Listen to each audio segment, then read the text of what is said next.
Una vez más, nuestra fuerza de trabajo se vuelve relevante en temas empresariales.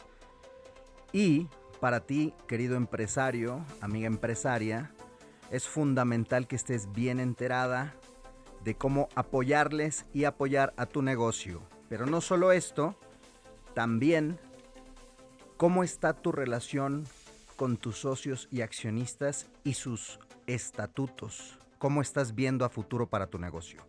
Hoy vamos a hablar de esto y más aquí en Sin Duda #Asesórate. Hola, hola, hola, ¿qué tal? ¿Cómo les va? ¿Cómo andan? Muy buenas noches, bienvenidos y bienvenidas a Sin Duda #Asesórate. Yo soy Luis Octavio Valtierra y les doy la más cordial bienvenida a este espacio donde cada martes en punto de las 9, pasaditas de las 9, aquí en el 98.5 FM hablamos de negocios, donde obviamente por el Heraldo Radio, no solamente en la Ciudad de México, sino en todo el país, en el extranjero y en otras galaxias. Ustedes pueden escuchar cada martes aquí a mi querido Salvador Garrido Márquez. ¿Cómo estás, Salvatore? Hola Octavio, ¿qué tal? Buenas noches, muy contento nuevamente de estar en nuestro programa Sin Duda #Asesórate por el Heraldo Radio 98.5 FM. Así Ya es. ahí voy. Ahí vamos. ¿Qué tal te fue de tráfico para llegar a la estación? Pues 3 minutitos, Muy la bien. oficina está muy cercana, hoy la verdad es que está tranquilo, afortunadamente, entonces fue rapidísimo. A tiro de piedra, aunque ya se siente el tráfico del regreso a clases, la Bueno, eso normalidad de la ya, Ciudad de México. ya. Y un poquito pasado de tueste. Nos fuimos unos días de vacaciones y como verás tengo un color chocolatoso, muy especial. Yo te veo muy contento y muy radiante, así que me encanta tenerte con ese ímpetu, con esa vibra. Con esa actitud, Exactamente. Pues con mi esa querido actitud. Salvatore, hoy repasamos un tema que ya estuvimos revisando hace un par de semanas, referente a la participación de los trabajadores respecto a las utilidades de las empresas, la famosa PTU. Ya lo estuvimos abordando desde un punto de vista Legal, legal. sí. Y el día de hoy trajimos a un experto para que nos hable desde un enfoque contable y financiero. Doy la bienvenida en este espacio a mi querido Ricardo Lechuga, socio en GL Auditoría, especialista evidentemente en el ámbito financiero, así como en prevención de lavado de dinero y otras materias, otras disciplinas. Mi querido Ricardo, bienvenido, ¿cómo estás? Hola Octavio, muchas buenas noches, ¿cómo estás? Bienvenidos a todos, un gusto estar con ustedes, Salvador, buenas noches. Ricardo, un placer tenerte por acá. Y bueno, desde luego, este tema de PTU generalmente se viene comentando por el mes de mayo, porque es el mes en el cual generalmente esta obligación se cumple en favor de los trabajadores. Y desde luego tiene aspectos de carácter legal, pero no se comenta frecuentemente el impacto financiero, el impacto económico que este concepto, que es una obligación constitucional, o sea, están obligadas las empresas en términos de la Constitución a participar a sus trabajadores en las utilidades. Esa es una obligación. Esta obligación es un beneficio para los trabajadores, pero tiene un impacto económico y financiero relevante para las empresas y por ello es indispensable analizarlo. Y por eso es que Ricardo te hemos invitado como experto en materia financiera a que nos platiques acerca de este impacto. ¿Cómo este concepto de PTU, que es una obligación constitucional y desde luego laboral, afecta o impacta a las empresas? ¿Cuál es el impacto? Pues el impacto es un tema numérico, es económico, porque de alguna forma, como bien comentaste Salvador, es una obligación. Entonces tenemos que hacer la provisión correspondiente en nuestros estados financieros, ¿no? Y la provisión pues conlleva un gasto del año, un impacto directo del estado de resultados, a lo que ganaste, a lo que perdiste impacta como un gasto, y a la vez en las obligaciones en los pasivos de las empresas, porque esto va a representar un flujo futuro que vas a tener que desembolsar, ¿no? Tú haces tu cálculo, tu provisión en el mes de enero, febrero, y en el mes de mayo hay una obligación de pago. Entonces, en ese sentido, las famosas reglas contables te dicen que al tener una obligación de pago, debes de provisionar al cierre del año este impacto, para que vayas manejando tus flujos, vayas planeando el efecto que esto va a tener, porque es un hecho que tienes que reflejarlo en la información financiera. Sí, yo quisiera, Octavio, Ricardo Lechuga, socio de Garrido Licona y de GEL Auditoría, experto en esta materia financiera, que lo pongamos en un ejemplo muy relativamente sencillo. Esto es como en el caso de una familia que por una actividad generalmente que lleva a cabo genera ingresos para la familia y genera utilidades. Y entonces, en cierta medida, pues esas utilidades se distribuyen entre los miembros de la familia. Hablando de una empresa, pues obviamente las utilidades que una empresa genera estrictamente se tienen que distribuir entre los dueños, los socios, accionistas de esa empresa. Pero la Constitución, lo hemos venido comentando, Octavio, nos obliga a que de las utilidades que se generen en ese negocio, en esa empresa, le debemos de participar a los trabajadores. Y entonces es ahí donde debemos de hacer el guardadito. Es correcto. Ya determinamos al cierre cuál es el monto de nuestras utilidades.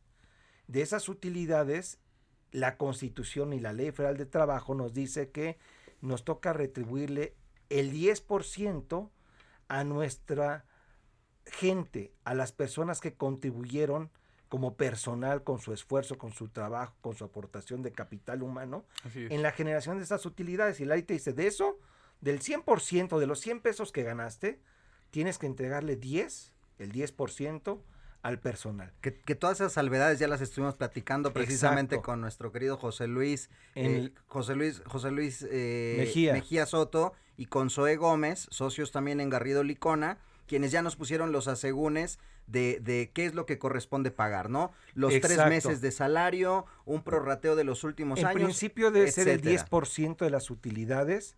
Y ahí es donde viene el tema, ok, ya me toca participar. Correcto. Y ahí es donde tú dices, hay que hacer una provisión. La provisión no es otra cosa más que hacer guardadito. el guardadito. Me encantó el concepto. Porque tengo que pagarlo. Tengo que entregárselo a mi gente. Y lo tengo que tener presente. Sí, esos 10 pesos de utilidad, que es el 10% de la utilidad, puede ser menos en función de los límites y situaciones particulares que tiene la empresa. De acuerdo. Pero ese monto, sea cual sea, hay que hacer ese guardadito. A eso le denominas provisión. Es correcto. O ese es el pasivo al que tú te refieres, Es Ricardo. correcto, ese guardado. Ok, Eso que tienes que tener en la bolsa para llegar a que cuando llegue el mes de mayo tengas que pagar a los colaboradores, al capital humano de tu empresa. Que la provisión va de la mano de los montos determinados que vas a Correcto. pagar de PTU, ¿cierto? Totalmente. Lo que se haya determinado, lo de los 3 meses, el 10%. Totalmente, es una buena pregunta, porque como de alguna forma esto se modificó en el 2021, la reforma laboral, en este sentido, antes era muy sencilla la provisión. Tú te determinabas tu base fiscal, multiplicabas el porcentaje de la tasa del 10% y provisionabas la PTU, que era la que eras obligada a pagar. Hoy en día, con estos nuevos limitantes, sí existe la duda, oye, ¿cuál provisiono? ¿La del 10% o la de los limitantes? Ah, bueno, Exacto. ese es el tema. Ya es parte de los asegúnes de este ejercicio. Exactamente. Entonces, afortunadamente, hay interpretaciones que se van a validar que lo que se debe provisionar es lo que realmente vas a pagar, ¿no? Entonces, de alguna forma, en ejemplo, si de alguna forma yo determino mi base fiscal, conforme la ley establece que determino 10 pesos, y bajo limitantes 8 pesos, lo que tengo que provisionar son los 8 pesos, no los 10, ¿ok? De acuerdo. Porque es lo que yo voy a desembolsar. El resto, no hay obligación de pago, entonces yo provisiono hasta el monto que voy a liquidar. que ahí viene, son varios temas los que vienen implícitos con este concepto. Porque en principio tú bien apuntas que tú tienes que provisionar la cantidad que realmente proyectas pagar. Es correcto. O sea, si eventualmente en el cálculo, el cálculo te da que debes de pagar el 10% de tu utilidad, pues tienes que provisionar los 10 pesos en el ejemplo que yo ponía, sí, ¿no? en este ejemplo. Tienes Exacto. utilidad de 100, el 10% son 10 pesos. Correcto. Y eso es lo que tú provisionas porque eso es de acuerdo con el cálculo lo que te resulta. Pero la mecánica para determinar la PTU, que se determina, y ya lo vimos, Octavio, en el programa anterior, con base en la ley del impuesto sobre la renta, te lleva a que tú puedes pagar una cantidad menor porque hay ya límites para el pago de esta PTU. Así Que es. esos límites son los 3 meses o El prorrateo de los prorrateo, últimos años. etcétera. Que eso ya lo comentamos Sí. y vamos a dejar que, de acuerdo con esa metodología mecánica, la PTU es de 8 o es de Correcto. 5. Solo reservas 8 y 5. Correcto. Ahora, mi punto aquí, y aquí viene la polémica, es, tú ese monto quizás lo vas a conocer hasta que presentas tu declaración anual del impuesto sobre la renta, Ricardo. Claro. Y ese punto lo vas a conocer, pues, en el mes de marzo, algunas ocasiones, a Al veces al principio 31 de marzo. o al final, según Claro. lo estructurado y organizada que sea Exacto. tu administración. Tus fechas de cierre, Mi tus punto aquí requerimientos. es, tus estados financieros corresponden al 31 de diciembre. Te tienes que esperar entonces que hacer, te tienes que esperar a presentar tu declaración, determinar el cálculo de la PTU para reconocer ese efecto en tus estados financieros. En los negocios no puedes esperarte, Ricardo. No, de hecho, prácticamente, como bien comentas, la provisión de PTU se hace de forma mensual. No hay que ser un guardadito mensual, porque no puede llegar el cierre del año y meter un impacto al cierre del año. Las provisiones o el guardadito se hace de forma periódica, cada cierre de ejercicio o cada cierre de periodo, que el cierre de periodo no es el año, es el mes, ¿no? Hay que tenerlo muy claro. Entonces, Claro. la provisión se hace en ese sentido.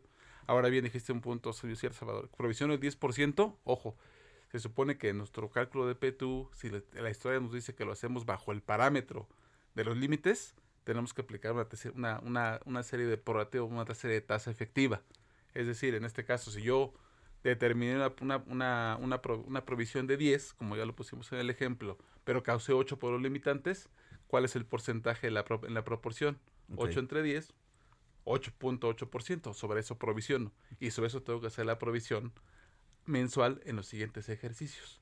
Si les parece bien, vamos a tomar un fresquito, a jalar un poco de aire, a darle oportunidad también a nuestros queridos y queridas que vayan por la bebida de su preferencia y nos acompañen aquí en Sin Duda #Asesórate. Estamos hablando de PTU en materia financiera y contable. Aquí, ¿por dónde, mi querido Salvador? Por el Heraldo Radio, perdón. Ya regresamos, no se nos vayan. Asesórate. Asesórate. Asesórate. Asesórate. Asesórate. Asesórate. Asesórate. Asesórate. Asesórate. Asesórate. No nos cansaremos de decírtelo. Asesórate. Garrido Licona. Asesoría fiscal, legal, financiera y de negocios. Visítanos en garridolicona.com. Bienvenidos de vuelta a Sin Duda #Asesórate. En el bloque anterior estuvimos platicando con nuestro especialista financiero Ricardo Lechuga, socio en Garrido Licona y en Gele Auditoría, especialista evidentemente en temas financieros, sobre los primeros pasos relativos al tema de PTU, situación o más bien tópico que estamos acostumbrados a abordarlo desde un punto de vista del deber ser, desde el laboral, desde el Legal, laboral perdón. y fiscal inclusive. Y hoy día lo estamos viendo desde un enfoque financiero porque sin duda esto tiene un impacto en las empresas, en el bolsillo de la empresa. Totalmente. Ya nos estabas diciendo en materia de provisión que nuestro asesor de negocio, Salvador Garrido Márquez, mencionaba que es un guardadito. Ricardo nos daba este tip muy relevante sobre el que menciona que esta provisión la tienes que ir haciendo mes a mes, no puedes esperar hasta el final del ejercicio para que te venga todo el sablazo y probablemente no puedas soportar el panorama que te venga, ¿no? Al final del Claro. día el negocio va fluctuando y se va moviendo distinto y lo tienes que saber día a día. Ahora, nos estabas dando un ejemplo también respecto a porcentajes, cómo manejar una tasa y demás, y ahí hicimos esta pausa. Mi querido Salvador, ¿cómo retomamos la charla?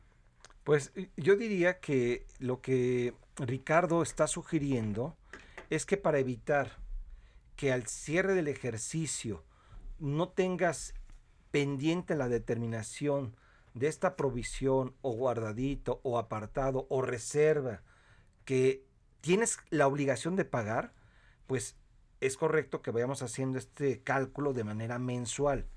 Esta provisión, esta reserva, este guardadito, este apartado se va haciendo de manera mensual y en consecuencia tienes que hacer la determinación del pago de PTU también de manera mensual. Destaco aquí, Ricardo, y quizás en el tema de tu experiencia en la práctica, las empresas por lo regular sí hacen este cálculo de manera mensual o la realidad es que se hace hasta el fin de año, es decir, cierre del ejercicio. Mira, eso es bien importante. Empresas que reportan a los corporativos internacionales, corporativos nacionales muy grandes o incluso para empresas reguladas que reportan información periódica, por lo menos se hace sí cada Las que trimestre. cotizan en bolsa. Exactamente. Pero lo hacen cada trimestre, ¿no? Sí tienen que hacer una estimación y registrar una PTU corriente ya provisionada, llevar ese guardadito. ¿no? Pero también conocemos de casos que de empresas que no necesariamente tienen la obligación de reportar información a fechas intermedias y hacen este cálculo al cierre del año. Y eso tiene un impacto muy fuerte porque lo que te dice es que no puedes medir los flujos que vas a desembolsar en tu planeación, al lectura de los estados financieros.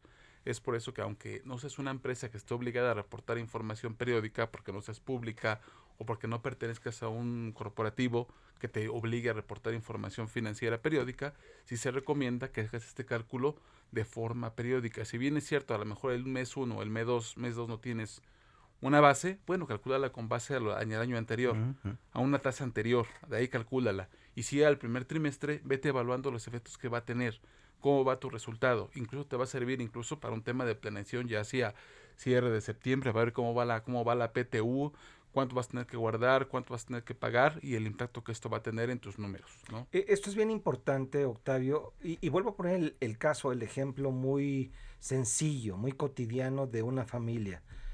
Tú generas utilidades e ingresos. Si tú no haces estas reservas, en este caso para solventar algunas situaciones que son importantes dentro del seno de la familia, pues probablemente esos recursos los destinas a otros conceptos, otras erogaciones, y entonces cuando te nace la obligación, como es el caso de la PTU, de pagarla, pues no tienes tú la conciencia de que tenías ese gasto, esa erogación, y entonces no tienes el flujo, no tienes este impacto financiero ya analizado, y es donde las empresas entran en un problema de liquidez, de solvencia, de apalancamiento, porque tienen que pedir probablemente pasivos, es decir, deuda, tienen que solicitar financiamiento para el pago de estos conceptos. Por eso es que la recomendación, Ricardo, es que en la medida de lo posible, aun y cuando tú no reportes, porque no cotizas en bolsa, para la toma de decisiones, es importante que los socios, los accionistas le pidan a su equipo ejecutivo de finanzas, contadores, que sí les muestren esta información en los estados financieros. Correcto. Que sirven de base para la toma de decisiones, porque de esa manera ellos conocen realmente, como dice la canción, cuánto gané y cuánto perdí. Correcto. Que ahí también es otro tema. ¿Qué sucede cuando no hay utilidades durante todo el ejercicio? Porque hay un efecto de pérdida, pero al cierre del ejercicio resulta que sí hay utilidades, Ricardo. Bueno, ahí sí es bien importante, porque si durante el ejercicio con tu proyección no tienes utilidades y llega un impacto en el mes de diciembre porque por ciertas circunstancias tuviste un ingreso extraordinario, te generó base, bueno, en ese momento está la obligación de que reajustar la provisión, ¿no?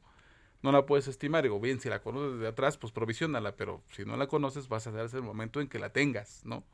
Eso es importante, ¿no? Así es. Ahora, ya entrando a un tema más técnico y probablemente vamos a caer en la parte de los contadores y todo eso, hay un concepto que se le denomina PTU diferida. Claro.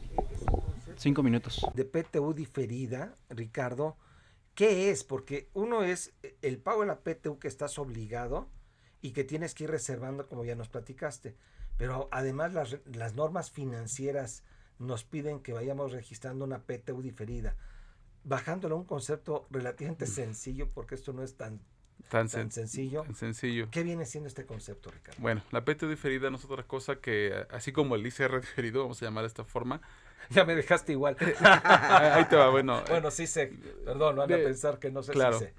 No, bueno, vayamos a esto, ¿no? De repente la PTU, como ya lo platicaron y seguramente lo platicamos en los programas pasados, está basada en las bases fiscales, ¿no? Entonces las reglas contables mexicanas establecen que al estar basado esta PTU en reglamentación de ICR, en las bases fiscales, pues en efecto tienes que llevar a cabo también una provisión de lo que piensas pagar en el futuro de PTU. Y esa PTU se le llama PTU diferida, que si bien es cierto, no la debes pagar hoy, pero que derivado de las partidas que tienes en tu balance, te va a generar que en el futuro sí la tengas que pagar. Entonces en ese momento se genera esa PTU que vas a pagar no hoy, sino en los próximos ejercicios, ¿no? Sí, digamos que este concepto se determina sobre temas o puntos fiscales. Es correcto. Que no están vinculados con la parte financiera, con los números del día a día, sino con los cálculos fiscales. Es correcto. Y entonces tú tienes que decir, bueno, este cálculo fiscal me va a dar lugar a un pago o a un ahorro de la PTU, y ahí es donde tú, la reserva que tú haces, le sumas o le disminuyes este cálculo extraordinario y adicional para incrementar la reserva o disminuirla según esos aspectos fiscales que se deben de considerar para armar, ahora sí, tu provisión y tu reserva o tu guardadito o tu apartado para pagar ese concepto al cierre del año. Sí, el guardadito va a ser para el corriente, digamos la PTU que platicamos ahora, es la PTU corriente, lo que vas a pagar en mayo. Exacto. El siguiente guardadito es lo que vas a pagar no en mayo, sino a los ejercicios futuros. Lo que estás previniendo. Me encanta la perspectiva porque vamos uniendo piezas del rompecabezas entre el programa anterior y seguramente lo que veremos posteriormente en materia fiscal, y es un tratamiento, lo definiría así, kosher, porque aparentemente, y por lo que hemos platicado con Ricardo, se subestima el tema y nos vamos a una lectura muy de cumplimiento y muy de librito. Así es. Cuando de fondo hay mucha materia que analizar en el afán de favorecer al trabajador, evidentemente, claro, a la fuerza laboral, pero también al empresario. Correcto. Que siempre es el cuestionamiento, oye, yo estoy dispuesto a tributar como corresponde, pero ya también dame una, o sea, ¿cómo hacerlo correctamente para que el impacto financiero en este caso sea el menos? Sí, es que es eso, porque el impacto financiero ya no te vas a llevar a nada más fijarte en lo que vas a pagar a corto plazo, sino en lo que puedes pagar a largo plazo. A eso va la PTU diferida. Y aquí viene un tema, y es cierto, Ricardo, y gracias por la observación y corrección. Hoy quizás tu cálculo de PTU te da un monto, pero en los términos fiscales hubo una partida, un concepto que te permitió disminuir el monto a pagar hoy. Exacto. Pero eso que hoy te estás, en este caso, disminuyendo porque la mecánica sí te lo permite desde la perspectiva fiscal, lo tienes que pagar en el futuro. Así es. Entonces tienes que ir provisionando o sumando, restando esos conceptos, Ricardo. Es correcto. Mi querido Ricardo Lechuga, se nos va terminando el tiempo y no nos queremos despedir sin la reflexión al respecto. ¿Cuál sería? Bueno, bien importante, esto es un impacto, como bien comenta Salvador, y es un tema de planeación, porque finalmente es un desembolso de efectivo, nos ayuda al tema de planear, tener los flujos para liquidar estas obligaciones, y sobre todo para la lectura de los estados financieros. Para la toma de decisiones es bastante relevante, para análisis, para el cumplimiento de razones financieras, porque son pasivos, y son pasivos que le pegan directamente a la liquidez. Entonces, son reglas que debemos de seguir, provisiones que debemos de registrar y análisis que debemos de tener. Se me está ocurriendo una idea descabellada y lo platicamos, mi querido Salvador, terminando el programa, pero de pronto lo podremos invitar nuevamente a Ricardo para que la próxima semana que le entremos al tema en la materia fiscal, complementemos financiero con fiscal. ¿Qué te parece? Me parece excelente, pero además de eso debemos de señalar que vamos a tener en Garrido Licona un webinar, del cual si quieres regresando el corte damos más detalles. Excelente, pues Ricardo Lechuga, muchísimas gracias por habernos acompañado hoy a Sin Duda. Un placer. Nos escuchamos, no nos escuchamos la próxima semana. Ahorita regresamos, no se nos vayan. Vamos a hacer una breve pausa, vamos por un fresquito. Aquí está en Sin Duda, #asesórate. El outsourcing no es indebido y no ha desaparecido. Hoy se le conoce como servicios especializados. Lo que es indebido es que tú o tus proveedores no estén correctamente registrados ante la autoridad y no cumplan con los requisitos establecidos. Esto puede traerte consecuencias fiscales, legales e incluso penales. Evita riesgos innecesarios. Contáctanos. GL Working. Working for you. www.glworking.com. Bienvenidos de vuelta a Sin Duda #asesórate aquí por el 98.5 FM El Heraldo Radio en la Ciudad de México, y ya saben, todas las estaciones hermanas en la República Mexicana nos pueden escuchar también por internet desde la página del Heraldo Radio. Yo soy Luis Octavio Valtierra y me escuchas a través de El Heraldo Radio. Mi querido Salvador Garrido Márquez, vamos con el siguiente Yo soy bloque. Salvador Garrido y me escuchas a través del Heraldo Radio 98.5 FM. Bueno, siendo 100% institucionales. Debo destacar que esto lo estamos haciendo porque nos están pidiendo que obviamente demos nuestro nombre que... Claro, es parte del brand y brand. del recordar que están pues acompañándonos, queridos radioescuchas, en este martes de Sin Duda #asesórate aquí por el 98.5 en el Heraldo Radio. Así es. Bueno, después de este breve comercial, mi querido Salvatore, vamos a la materia porque eso es lo que nos atañe y para lo que nos traen. Vamos a hablar en este bloque respecto a las obligaciones que tienen las sociedades mercantiles en materia legal, en materia corporativa inclusive. Y para estos efectos trajimos a un especialista que tú conoces muy bien, porque es socio de Garrido Licona y Asociados, y además es embajador de la zona del Bajío, hoy en Ciudad de México, representando al terruño tan querido de Querétaro. Nuestro regidor. Exactamente, mi querido Rodrigo Sánchez, especialista en materia corporativa. ¿Cómo estás el día de hoy? El corregidor. El corregidor o el marqués también me... ¿Cómo estás, mi querido Rodrigo? ¿Qué tal, mi querido Octavio, Salvador? ¿Cómo están? Pues encantado de estar nuevamente con ustedes. ¿Cómo te pinta el regresar a la Ciudad de México? ¿Bien? Bien. A lo mejor un poco la altura afecta de repente cuando llegas, pero poco a poco vamos a... La contaminación no te está haciendo mella, te veo los ojos un poco rojos. Un poquito rojos, ¿no? También por la hora. Bueno, vamos adelante. Mi querido Rodrigo, cuéntanos, obligaciones de las sociedades mercantiles. ¿Por qué se vuelve relevante hoy y qué tendríamos que estar poniendo sobre la mesa en materia? Pues mira, yo te quiero hablar o les quiero hablar de 3 obligaciones básicas. La primera es acerca de la Asamblea General de Accionistas, ¿no? Que también se conoce como la Asamblea Anual de Accionistas. Y voy a ahondar en un rato más, ¿no?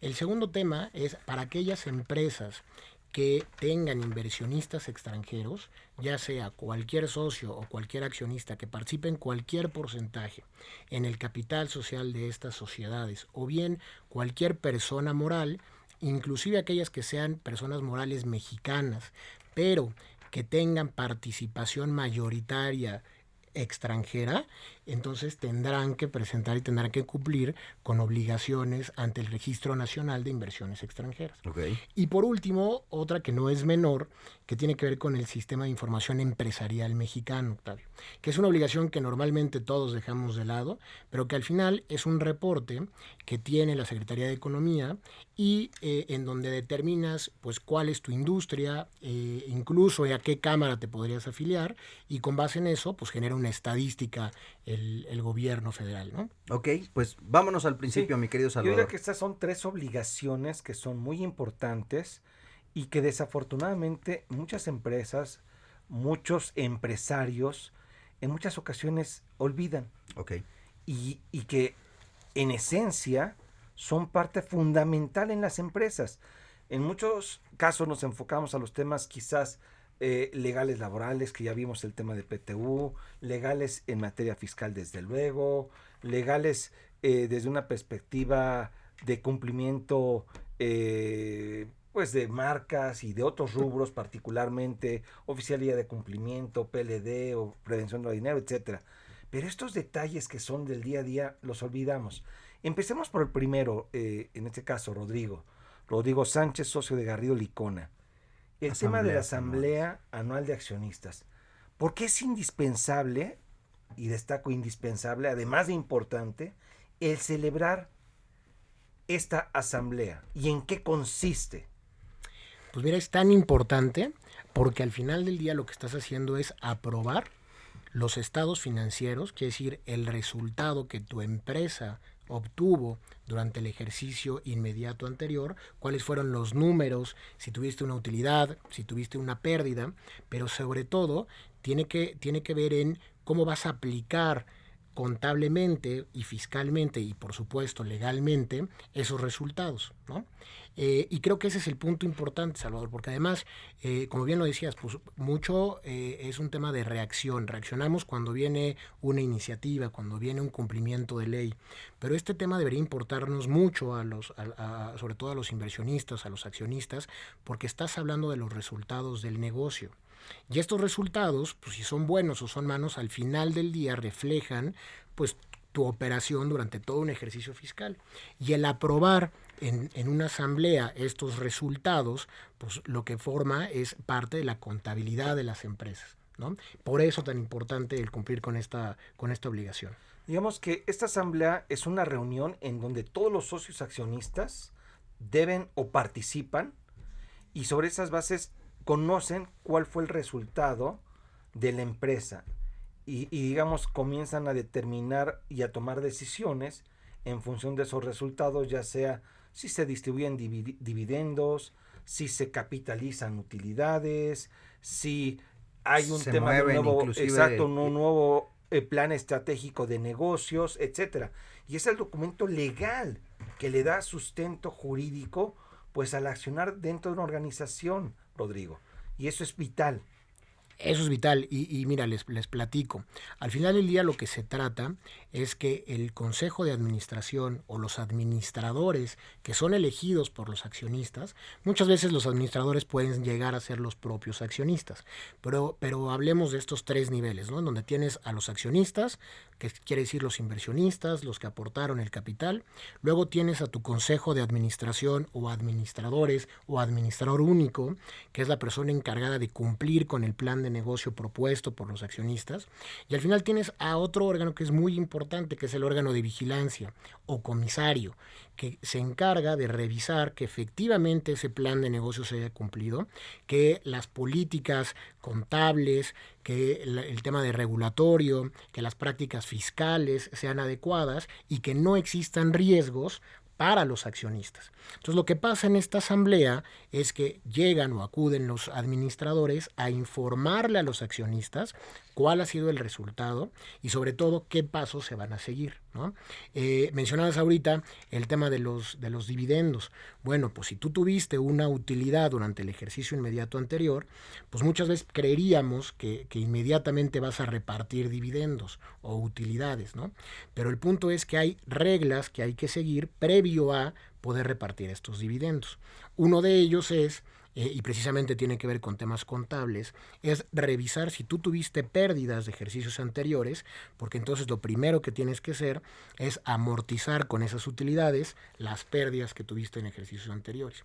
Y después tienes que constituir un fondo de reserva, o tienes que asegurarte que ese fondo de reserva nunca disminuya de un 20% del capital social, ¿no? Esa es una obligación que está por ley. Y muchas veces, Octavio, Salvador, nos damos cuenta en la práctica que esto no se hace. Y si no se hace, pues obviamente estás en incumplimiento con tus demás accionistas, pero sobre todo estás en incumplimiento con cualquier tercero que pueda revisarte esta información. Oye, pero además ya mencionaste no solo a los socios y accionistas, sino ya a 2 jugadores más, y hablando en materia de cumplimiento y de obligaciones, ya mencionaste a 2 jugadores más que no les debe de ser ajeno el tema. Es decir, obviamente al socio y accionista le interesa porque vas a recibir el reporte o el estado de salud de tu empresa. Pero después, si eres parte de este consejo, si eres parte del comisariato, tienes unas obligaciones distintas que también tendrías que estar reportando y también tendrías que tener el radar alerta porque debes hacerlo, ¿cierto? Sí, totalmente. De hecho, es una obligación de parte de tanto de los administradores, rendir ese informe ante la asamblea de accionistas, y también es una obligación de parte del comisario rendir un informe acerca de qué tan bien o qué tan mal se cumplió con el plan de trabajo que están presentando los administradores, ¿no? El punto que yo te preguntaré aquí es, generalmente es obligatorio que todos los accionistas participen en esta asamblea, o es opcional. ¿Qué sucede? Porque en la práctica lo comentamos que hay empresas que no celebran esta asamblea. Sí, es que es una mala práctica. El tema es, tendría que ser y tendría que participar todos los accionistas, porque a todos los accionistas les importa recibir la información que le están presentando sus administradores. Ahora, ¿hay un mínimo que te permita la ley de asistencia de accionistas? Déjame pensar que por alguna razón uno de los socios no puede asistir. Correcto. ¿Qué sucede? ¿La asamblea no se puede llevar a cabo o sí se puede llevar a cabo? ¿Con qué porcentaje de asistencia? O incluso hay temas de vía remota, perdón. Sí. O sea, creo que, a ver, déjenme hacer una pausa, porque creo que es una pregunta bien interesante y no nos va a agarrar el corte justo. Entonces, vamos a hacer una breve pausa, si les parece bien. Rodrigo Sánchez. Perfecto, con todo gusto. Salvador Garrido Márquez. Excelente. Mi querido productor. Bueno, queridas y queridos, vamos a hacer una breve pausa aquí en el 98.5 FM, El Heraldo Radio, sin duda #asesórate. Ya regresamos, no se nos vayan. Si tu negocio necesita capital, somos tu mejor amigo. Cumpel Capital te ofrece arrendamiento, financiamiento, crédito, factoraje, movilidad y una amplia gama de soluciones a la medida. Visítanos en cumpel-mediocapital.com. Cumpel Capital. Seamos Cumpels de negocios.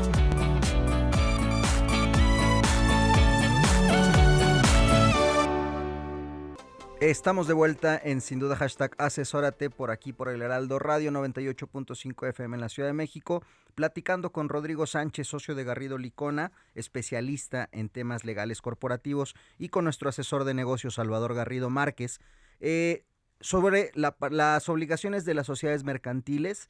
Y básicamente en el bloque anterior nos fuimos con una reflexión o con un cuestionamiento que hacía nuestro asesor de negocios Salvador Garrido.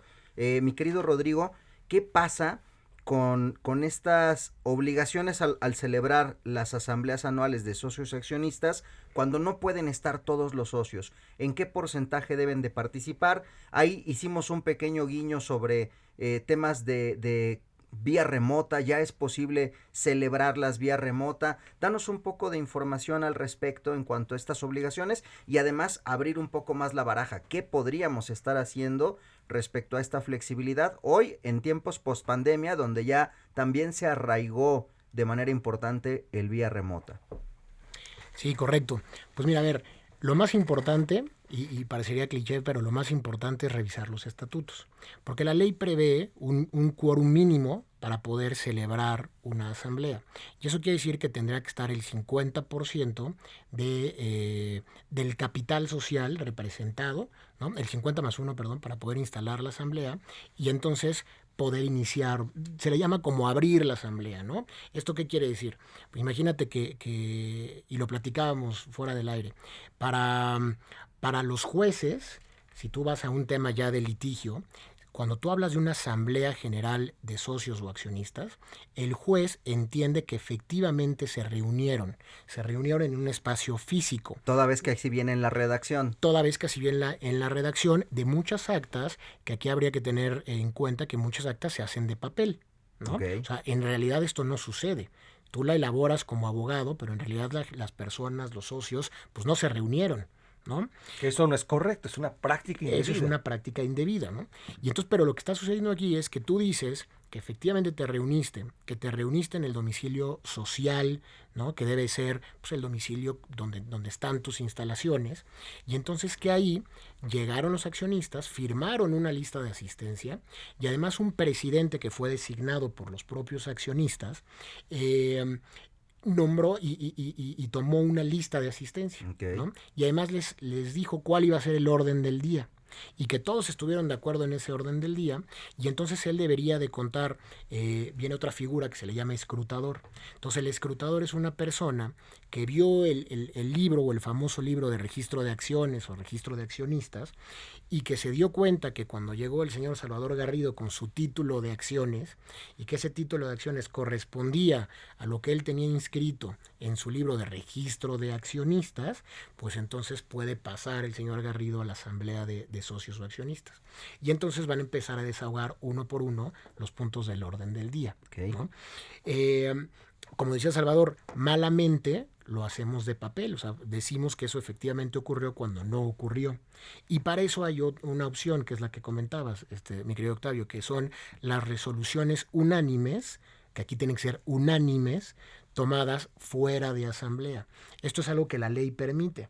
Lo que la ley permite es, oye, ¿qué pasa si estamos distanciados, pero necesitamos, pues ya sea por ministerio de ley, porque así lo diga la ley, vamos a aprobar estados financieros, o porque queremos ver cualquier otro tema que nos incumbe en ese momento, con independencia de que estemos cerca o estemos lejos, podemos tomar resoluciones, podemos tomar acuerdos, ¿no? Dentro de esos acuerdos inclusive se podría llegar a celebrar estos puntos de la asamblea anual.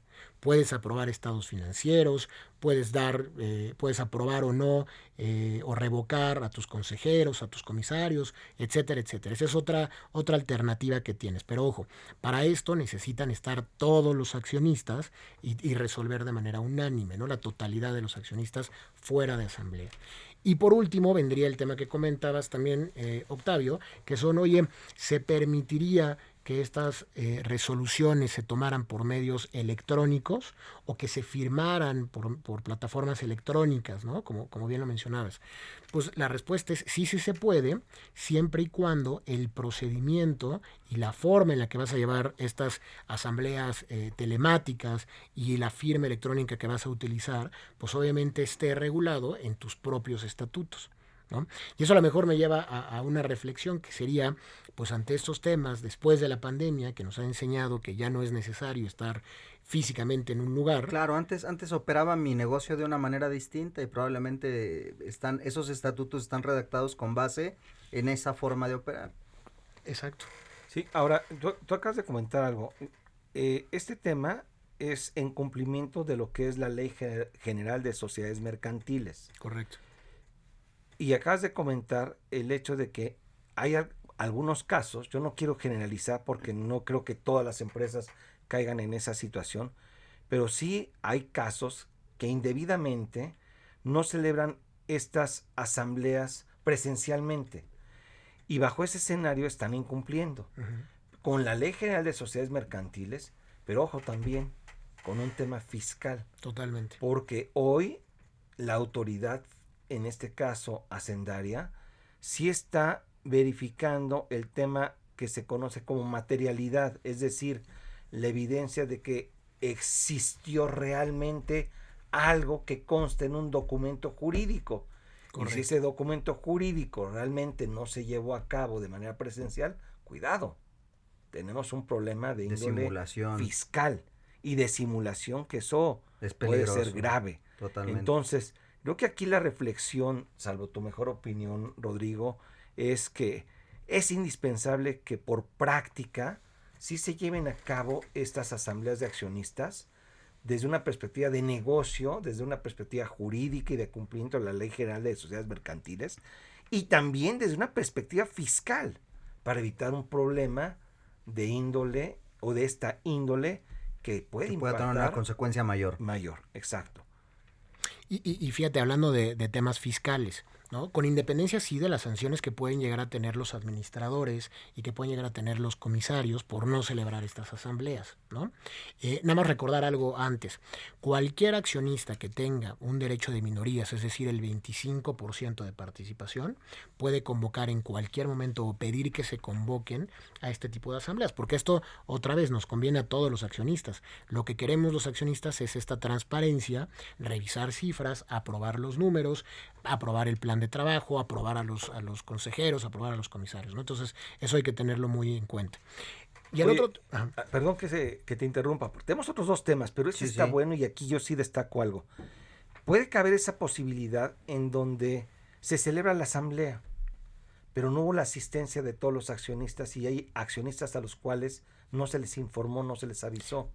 Eso tiene una consecuencia jurídica grave, porque la decisión que se haya tomado en esa asamblea pudiera ser invalidada. Claro. ¿Es correcto? Sí, no, totalmente.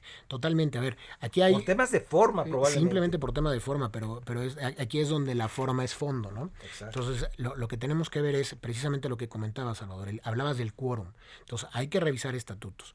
Hay que saber y hay que hacer una convocatoria, ¿no? Y esas convocatorias tienen que establecer cuál es el orden del día, dónde se va a llevar a cabo la asamblea, ¿no? Qué asuntos se van a tratar, en qué horario se van a tratar esos asuntos.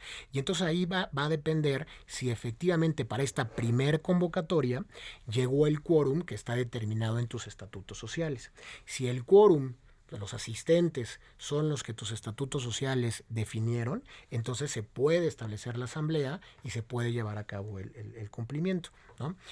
Habrá casos en donde no se completa el quórum, que normalmente, como te decía, son el 50+1, y entonces llegaremos a una segunda convocatoria.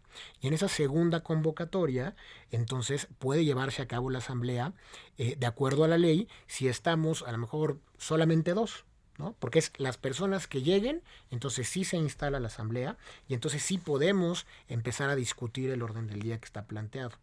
Y si se lleva a cabo entonces de acuerdo a tus estatutos y de acuerdo a lo que dice la ley, entonces ahí sí, las decisiones que se tomen son obligatorias para los ausentes, pero también para los disidentes. O sea, aquel accionista que votó en contra de esa resolución, pues al final, como se estableció la asamblea, tuviste el quórum y de acuerdo a estatutos se llevó a cabo, pues entonces te vas a tener que casar con la obligación o alinear con la obligación. Recurso de llanto. Sí. Es lo que te queda, nada más. Sí, pero si no estuviste, puedes objetarla. Pudieras si no objetar siempre el tema jurídico de una manera correcta y transparente, tú puedes oponerte a una decisión, aun y cuando seas minoría. Es correcto. Y esa es la parte que es relevante, indispensable cuidar en las empresas. Y bueno, también, antes de que se nos vaya el tiempo, tenemos el tema del aviso a lo que es el Registro tema Nacional de Inversiones Extranjeras, el famoso RENIE. Muchas noticias en pocos minutos, como dice mi querido Salvador. Como Lolita Ayala. Bueno, rapidísimo. Como ya les decía, ¿no? ¿Quiénes están obligados? Pues toda la sociedad que tengan inversionistas extranjeros en estas 2 o 3 facetas que platicaba ahora. ¿Cuándo tienes que presentar un informe económico anual?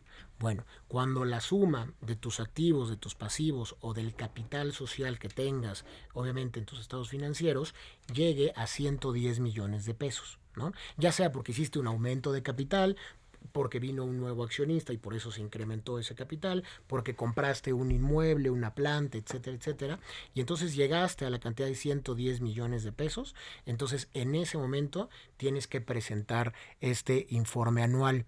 ¿Cuándo se presenta? Se presenta durante los meses de abril y mayo, ¿no? Por eso es importante comentarlo. Estamos en ese tiempo y bueno, entonces hay que tener mucho cuidado en no incumplir con esta obligación, ¿no?